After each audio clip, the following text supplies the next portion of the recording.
வணக்கம். நாம் விரும்புவது எதுவானாலும், அதை அடைவது எளிது. ஏற்கனவே என்னுடைய பார்வையில் அத பத்தி நெறைய பேசியிருக்கேன். இன்னும் வேறொரு கோணத்தில பார்க்கலாம். உண்மையில் நாம கொஞ்சம் வளைஞ்சு நெளிஞ்சு குடுத்தா, கொஞ்சம் எதார்த்த உலகத்த புரிந்து கொண்டு, மற்றவர்களுக்கு என்ன தேவை அப்படின்னு கவனிச்சோம்னா, நம்ம எது தேவைனாலும் ஈஸியா பெற்றுற முடியும். கொஞ்சம் யோசிச்சு பாருங்க. அதுக்கு நல்ல உதாரணம் வந்து அரசியல்வாதிகள். வெட்கப்படக்கூடாது, கூச்சப்படக்கூடாது, கால்ல விழுகலாம், என்ன வேணாலும் செய்யலாம். உண்மைய பார்த்தீங்கன்னா, நம்ம எல்லோருமே நம்மை அறியாமல் அத செஞ்சிருப்போம். சின்ன குழந்தையாக இருக்கும்போது, பெரியவங்க கிட்ட சிரிச்சுக்கிட்டு பேசி, நம்மளுக்கு தேவையான காசு, பணம், அதாவது மிட்டாய் ஏதோ ஒண்ணு வாங்கியிருப்போம் இல்லையா? அது இயல்பாவே இந்தியர்களான நம்மளுக்கு வந்துருது.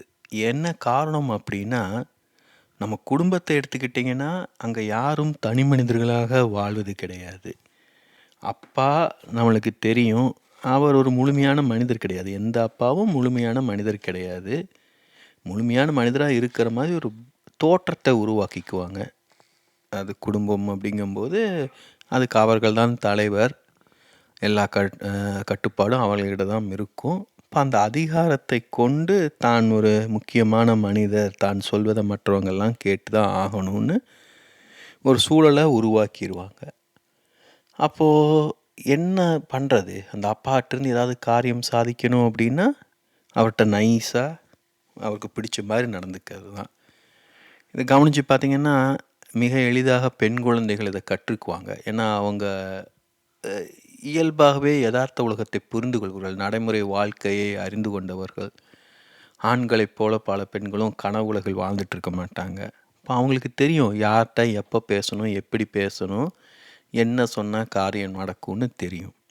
நல்ல உதாரணம் வந்து சுந்தர் ராமசாமியோட குழந்தைகள், பெண்கள், ஆண்கள் நூலில் ஒரு அப்பா, அம்மா, 2 குழந்தைக. ஒரு ஆண், ஒரு பெண். அந்த அப்பா ரொம்ப சிடுசிடுன்னு இருப்பாரு. அந்த பையனால அந்த அப்பாட்ட பேசக்கூட முடியாது. அம்மாவும் அப்பாகிட்ட பேசுவதுக்கு பயந்துக்குவாங்க. முக்கியமான விஷயங்கள் மட்டும் தான் பேசுவாங்க. அந்த அப்பாகிட்ட கொஞ்சமாவது இயல்பாக பழகக்கூடிய ஒரே ஆள் வந்து அந்த பெண் குழந்தை தான். அது இயல்பாவே அப்பாக்கள்னா பெண் குழந்தைகள் கிட்ட கொஞ்சம் நெகிழ்வா தான் இருப்பாங்க. ஸோ இதெல்லாம் யோசிச்சு பாருங்க. இதுக்கு பேரு அரசியல் இல்லாம வேற என்ன? ஒருத்தர 2 குழந்தைக இருக்கு. ஒருத்தர நம்மளுக்கு பிடிக்கும். அவங்ககிட்ட பாசமாக, பிரியமாக இருப்போம். இன்னொரு குழந்தைய நம்மளுக்கு அவ்வளவா பிடிக்காது. அதுகிட்ட சிடுசிடுன்னு இருப்போம்னா, அந்த மனிதர என்னன்னு சொல்றது? கவனிச்சு பாருங்க. எல்லாத்துலயுமே இருக்கும். ஈவன் அம்மாக்கள் கூட 4, 5 குழந்தைங்க இருந்தாங்கன்னா, எல்லா குழந்தையும் ஒரே மாரி கவனிச்சுக்க மாட்டாங்க. ஸோ இந்த பிரச்சனை எல்லாரிடமும் இருக்கு. எளிய மனிதர்களும் சரி, பெரிய மனிதர்களும் சரி, அரசியல்வாதிகளாக இருந்தாலும், பெரிய நிறுவனங்களில் நம்ம வேலை செஞ்சாலும் எல்லோரிடமும் இருக்கும். அமெரிக்க பிரதமர்னாலும், அதிபர்னாலும் இருக்கும். இந்திய பிரதமர்னாலும் இருக்கும். ஸோ இங்க சாமர்த்தியம்ங்கிறது எப்படி அவர்களை அணுகி, அவர்கள் நம்மளுக்கு தேவையானத சாதித்துக் கொள்வது. அது தெரிஞ்சுச்சுன்னா, நாம் விரும்புவது எதுவானாலும் அதை எளிதில் அடைந்து விடலாம். அத தரக்கூடிய மனிதர் யாருன்னு தெரிஞ்சு, அவர சோப்பு போட்டு காக்கா பிடிச்சாலே போதும். இதெல்லாம் இந்தியாவில் செல்லுபடி ஆகும். ஏன்னா, ஒருவர காக்கா பிடிக்கணும், சோப்பு போடணும்னா, அவர அணுகணும், அவர்ட்ட நம்ம பழகணும். இல்ல அவர்ட்ட பழக முடிஞ்சு, அணுக முடிஞ்ச யார்ட்டயாவது நம்ம தொடர்புல இருக்கணும். அவங்கள சோப்பு போட்டு காக்கா புடிச்சு இப்படி படிப்படியா நடந்துகிட்டு இருக்கணும். ஆனா, இப்படியெல்லாம் பண்ணி வாழ்ந்து தான் ஆகணுமா? யோசிச்சு பாருங்க. அப்புறம் கடைசியில இத நாம யாருங்கிற அடையாளமே நம்மளுக்கு இல்லாம போயிடும். அதனால தான் வந்து இந்தியர்கள பெரும்பாலும் வெளிநாடுகளில் மதிப்பதே கிடையாது. இந்தியர்கள் வந்து கவனிச்சு பார்த்தீங்கன்னா, நல்ல வேலையாட்கள். பெரும் பதவிகளில் இருக்கிறது பார்த்தீங்கன்னா, அது முக்கியமா அதாவது இந்த நடுநிலையான அந்த மேலாளர், அதற்கு மேல இருக்கும் இயக்குனர் போன்ற பதவிகள்லாம் பெரும்பாலும் பார்த்தீங்கன்னா, இந்தியர்கள் குறைவா தான் இருப்பாங்க. ஏன்னா அவங்களுக்கு ஒருவருக்கு கீழே வேலை செய்வது எளிது. ஏன்னா அவங்கள சோப்பு போட்டு காக்கா பிடிச்சி அவங்களுக்கு தேவையான மாதிரி எல்லாம் செஞ்சு கொடுத்து தனக்கு தேவையானதை ஈட்டிக்கொள்வது எளிது. ஆனால் ஒரு 4-5 பேருக்கு ஒரு தலைவனாக அவர்களை வழிநடத்துவது எளிது கிடையாது. ஏன்னா அங்கே காக்கா பிடிக்க முடியாது, சோப்பு போட முடியாது இல்லையா? அவங்கள எல்லாம் சரிசமமாக நடத்தணும். அது இந்திய ஒரு சூழல்னால் அங்கேயும் பிரச்சனை கிடையாது. அப்பா குடும்பத்தை நடத்துகிற மாதிரி யாரை வேணாலும் எப்படி வேணாலும் மிரட்டி வேலை வாங்கிடலாம். மேலை நாடுகளில் அதெல்லாம் பலிக்காது. ஒவ்வொருவரையும் சரியாக நடத்தணும். சரியாக நடத்தலைன்னா சட்ட ரீதியான பிரச்சனைகளையும் எதிர்கொள்ள வேண்டியது இருக்கும். என்னதான் ஒரு நிறுவனம்னாலும் அதுக்கும் நிறைய நியதிகள் இருக்குது. ஒருவர் தான் ஒழுங்காக நடத்தப்படலை, அறிவுத்திறன் காரணமாக, அழகு காரணமாக, இனம், மொழி போன்ற காரணத்துக்காக தான் புறக்கணிக்கப்படும், ஒதுக்கப்படுறோன்னு தெரிஞ்சால் அவர் சட்ட ரீதியாக நடவடிக்கை எடுக்க முடியும். ஸோ இந்த மாதிரியான சூழலை யோசிச்சு பாருங்க. எப்படிப்பட்ட இந்தியர்களால் வாழ முடியும்? அதனால தான் பார்த்திங்கன்னா இந்தியர்கள் வெளிநாடு வந்தாலும் இங்கேயும் சாதி சந்தை அமைச்சிக்கிட்டு தமிழ் சங்கங்கிற பேர் வழியில் நடிகர்களை கூட்டிகிட்டு பட்டிமன்ற பேச்சாளர்களை கூப்பிட்டு தமிழ் சேவை செஞ்சுக்கிட்டு இருப்பாங்க. ஏன்னா அவங்களுக்கு தெரிஞ்சதெல்லாம் அதுதான். அவங்களால வெள்ளையர்களுடன் எளிதாகலாம் பழகவே முடியாது. அவங்க ரொம்ப கிளியராக இருப்பாங்க, தெளிவாக இருப்பாங்க. நம்மளுக்கு அப்படியே ஈசிட்டு ஹிஹின்னு சிரிச்சுக்கிட்டு அப்படி பழகினா தான் நம்மளால் பழக முடியும். ஸோ இதை புரிஞ்சிக்கணும். நம்ம பெரும்பாலும் நாம் விரும்புவது என்ன? மீறிப்போன ஒரு நிம்மதியான வாழ்க்கையை தான். அதுக்கு மேலே நம்ம எதுவும் விரும்புவது கிடையாது. நிம்மதியான வாழ்க்கைன்னா என்ன? போதுமான அளவு சாப்பாடு, தங்க ஒரு இடம், இது போன்ற அடிப்படையான விஷயங்கள். ஸோ அதுக்கு யாரையாவது அணுகி அவர்கள் தயவில் வாழ்ந்தால் என்ன பிரச்சனை? அப்படி தான் நம்ம பலரும் நினைக்கிறோம். ஏன்னா அதை தான் நம்ம குடும்பத்தில் செய்கிறோம். குடும்பத்திலேயே நம்மளுக்கு ஒரு சுயமரியாதை, தன்மானம் இல்லை அப்படிங்கும்போது குடும்பத்துக்கு வெளியில் அது எப்படி இருக்கும்? அப்போ அதை உருவாக்கி தருவது யாருடைய பொறுப்பு? பெற்றோர்களின் பொறுப்பு. ஏன்னா நம்ம குழந்தை ஒழுங்காக இல்லைன்னா அது நம்மளுக்கு தான் அசிங்கம். சும்மா திட்டிகிட்டே இருக்கிறதுனால குழந்தைகள் ஒழுங்காக வளர்ந்துடாது. நாம் ஒழுங்காக வாழ்ந்து காமிக்கணும். நாம் ஒழுங்காக வாழ்ந்து காமிக்கும் திறமை இருந்ததுன்னா நம்ம வாழ்க்கை ஏன் இப்படி இருக்குது? ஸோ இது பார்த்திங்கன்னா ஒரு தலைமுறையாக ஒரு சங்கிலி தொடர்போல் நம்ம இப்படி தான் வாழ்ந்துக்கிட்டு இருக்கோம். இப்போ இதற்கு முன்னால் 2-3 தலைமுறைக்கு முன்னாடிலாம் என்ன நடந்ததுன்னு நம்மளுக்கு பெருசாக தெரியாது. ஏன்னா அப்போ வேலைவாய்ப்புக்கான வசதிகள் குறைவு, கல்வி அறிவு குறைவு, இப்படி தான் எல்லாருமே வாழ்ந்திருப்போம். இன்னும் சிரமமான காலகட்டம் அதெல்லாம். இப்போ அதெல்லாம் நம்மளோட மனசில் ஆழமாக பதிந்திருக்கும் இந்த வாழ்க்கை முறை. இப்போ நான் இயல்பாகவே பார்த்திங்கன்னா நம்மளிடம் ஒரு பணிவும் பவ்யமும் வந்துடும். இது நம்மை மீறி இயங்குவது. உதாரணத்துக்கு ஒரு இந்தியாவிலையும் சரி வெளிநாடுகளையும் சரி ஒரு போலீஸ்காரரை சந்திக்க நேர்ந்தால் நம்ம எப்படி ஃபீல் பண்ணுவோம்? யோசிச்சு பாருங்கள். நம்மிடம் தவறே இல்லைன்னா கூட நாம் ஒரு பவ்யமாக பணிவாக தான் இருப்போம். ஏன்னா இதுக்கு தேவையில்லாத பிரச்சனை எதுக்கு? ஏதாவது வாயை விட்டு வம்பு வாங்கி எதுக்கு பிரச்சனைன்னு சொல்லிட்டு பெரும்பாலும் அமைதியாக இருக்க தான் பார்ப்போம். இப்போ இதெல்லாமே பார்த்தீங்கன்னா நம்முடைய ஆளுமையில் இருக்கும் குறைபாடுகள். அதாவது நிறைய குறைகள் இருக்கும். நம்ம யாருமே முழுமையான மனிதர்கள் கிடையாது. ஆனால் அதை சரி செய்யணும். அதன் மூலமாக முழுமையான மனிதராக மாறணும். அதுதான் நாம் செய்ய வேண்டியது. அதற்குத்தான் வாழ்க்கை. ஆனால் நாம் அதை செய்யாமல் யாரையாவது காக்கா பிடிச்சி சோப்பு போட்டு இப்படியே வாழ பார்க்குறோம். முதல்ல அந்த மனப்பான்மையை நாம் கைவிடணும். நம்மிடம் இல்லை, ஆமாம் அது இல்லை, அடுத்து என்ன செய்யணும்? அதற்கான முனைப்புகளில் நாம் ஈடுபடணும். முதல்ல நம்மிடம் இல்லைங்கிறத ஃபஸ்ட்டு நம்ம தெரிஞ்சுக்கிட்டாலே, அதை ஏற்றுக்கிட்டாலே ஒரு தெளிவு வரும். அப்போது அதை மனம் ஏற்றுக்கொள்ளும்போது அது அதற்கேற்றபடி நிகழ்வுகள் நிகழத் தொடங்கும். கையில் ஒரு புண்ணு இருக்குது, அது புண்ணு இல்லைங்க, அது சும்மா அப்படின்னு ஏதாவது சொல்லிக்கிட்டே இருந்தோம்னா அதை நம்ம குணப்படுத்த மாட்டோம். ஆமாம் இது புண்ணு தான், என்ன இவ்வளோ மோசமாக இருக்கே அப்படின்னு நினச்சோம்னா அதுக்காக ஏதாவது செய்ய தொடங்குவோம். ஸோ முதல்ல நம்மிடம் இல்லாதது நம்மளுக்கு தேவை என்ன அப்படிங்கிறத நம்ம ஏற்றுக்கொள்ளணும். அதுதான் நீங்கள் விரும்புவது எதுவானாலும் அதை அடைவது எப்படி? யார் வேணாலும் எதை வேண்டுமானாலும் விரும்பலாம். யோசித்து பார்த்தீங்கன்னா நம்ம விரும்பக்கூடிய ஒன்று நமக்கு அத்தியாவசியமான ஒன்றாக இருக்காது. அது தேவையில்லாத ஒன்று, அதிகப்படியான ஒன்றாகத்தான் இருக்கும்.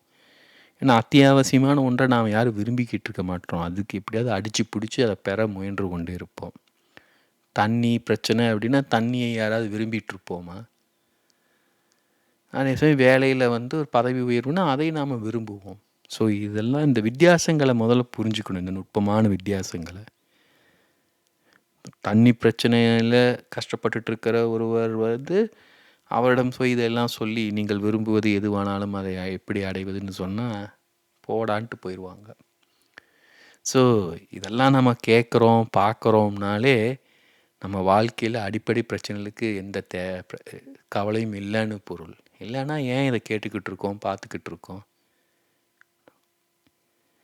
அப்போது நம்முடைய வாழ்க்கையை வாழ்வதற்கு தேவையான ஆதாரமான விஷயங்கள் எல்லாம் நம்மிடம் இருக்குன்னு தானே பொருள்.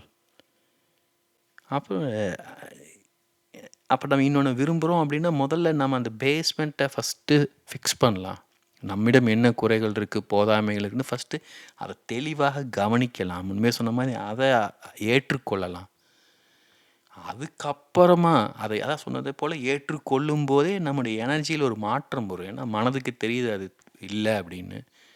அதே சமயம் அது அவசியமானது தான் அப்படின்னா அதை கேட்டாற்போல் அந்த எனர்ஜி பில்ட் ஆகும் கொஞ்சம் கொஞ்சமாக. அது எல்லாமே தானாக நிகழாது. கொஞ்சம் நம்ம உலகம் எப்படி செயல்படுதுன்னு பார்க்கணும்.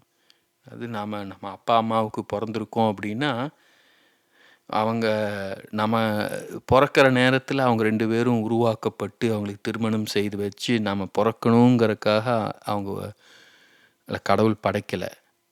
அவங்க நம்மளுக்கு முன்னாடி 20-30 வருஷத்துக்கு முன்னாடியே பிறந்து அவங்க வாழ்க்கையை வாழ்ந்து ஏதெல்லாமோ அனுபவப்பட்டு அவதிப்பட்டு ஏதோ ஒரு காரணத்தால் 2 பேரும் திருமணம் செய்து கொண்டு ஏதோ ஒரு காரணத்தால் நாம் பிறந்திருக்கோம்.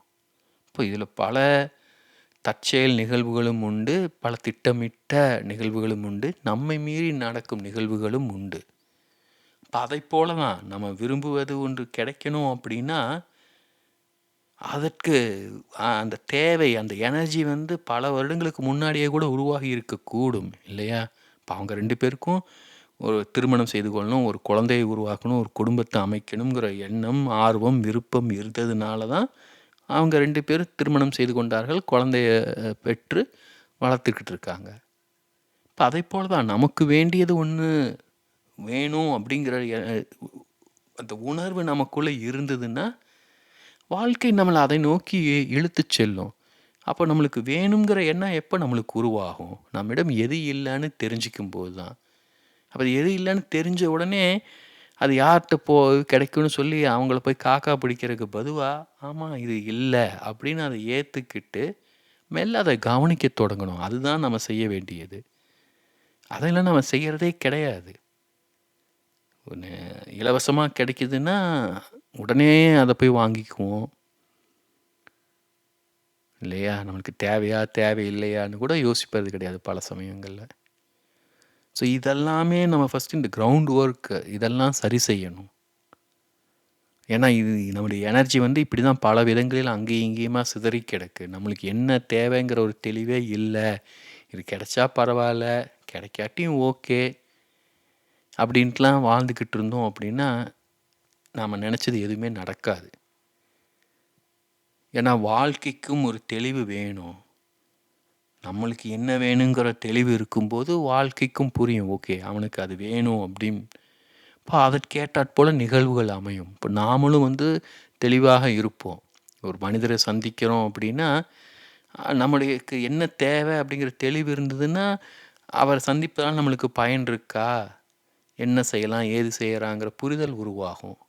நம்மளுக்கு என்ன வேணுங்கிற தெளிவே இல்லைன்னா அவரை சந்திச்சனால நம்மளுக்கு எந்த பயனும் இருக்காது. அவர் கூட பேசிக்கிட்டே இருக்கலாம். அப்படியே அதை போல தான் எதையெல்லாமோ செஞ்சு வாழ்க்கையை வீணடிச்சுக்கிட்டு இருக்கோம். என்ன வேண்டுங்கிற தெளிவு கொண்டவன் வந்து தன்னுடைய வாழ்க்கையை தெளிவாக வாழ்ந்துக்கிட்டு இருப்பான்.